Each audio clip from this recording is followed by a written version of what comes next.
YCP పార్టీకి ప్రజలు కర్ర కాల్చి వాత పెట్టిన వైసీపీ నాయకుల్లో మాత్రం కనిపించడం లేదని మార్పు అచ్చెన్నాయుడు మండిపడ్డారు. గతంలో మాదిరిగానే వైసీపీ అబద్ధాలు చెబుతుందని అన్నారు. చరిత్రలో ఏ ఒక్క ముఖ్యమంత్రి చేయని విధంగా 5 ఏళ్లలో లక్షల కోట్ల రూపాయలు అప్పు చేశారని ఆరోపించారు అచ్చెన్నాయుడు. 5 ఏళ్లలో కేంద్ర ప్రభుత్వం ఇచ్చిన పథకాలు కూడా వినియోగించుకోలేదన్నారు. 6 మాసాల్లో వ్యవస్థలు గాడిలో పెట్టినట్లు తెలిపారు. 22 పార్లమెంటు సభ్యులను గెలిపించడం వలన కేంద్రంలో గౌరవం పెరిగిందన్నారు.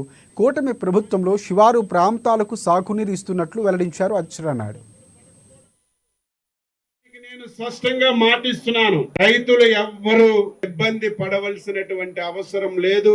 చివరి గింజ వరకు ప్రభుత్వమే కొని రైతుకి ఇబ్బంది లేకుండా చేస్తామని చెప్పి మాటిస్తున్నాను. ఈ రోజు గతంలో మీరు చూశారు, రైతు భరోసా కేంద్రం అని చెప్పి ధాన్యం కొని రైతులకు ఎన్ని అవస్థలు పెట్టారంటే, రైతు ధాన్యం అమ్మితే 6 మాసాల వరకు డబ్బులు పడేవి కాదు. మీరు రైతులే, కానీ ఒక్కరు ఈ రోజు ఆ రకంగా మాట్లాడడం లేదు.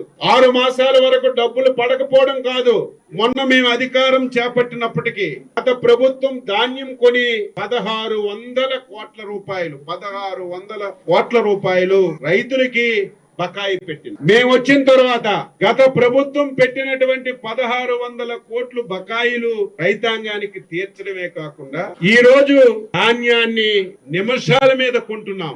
కొండమే కాదు, కొన్న తరువాత 48 గంటల సమయం పెట్టాం, కానీ 4 గంటల్లోనే రైతు అకౌంట్ లో డబ్బులేసినటువంటి ప్రభుత్వం ఈ ప్రభుత్వం. అవునా?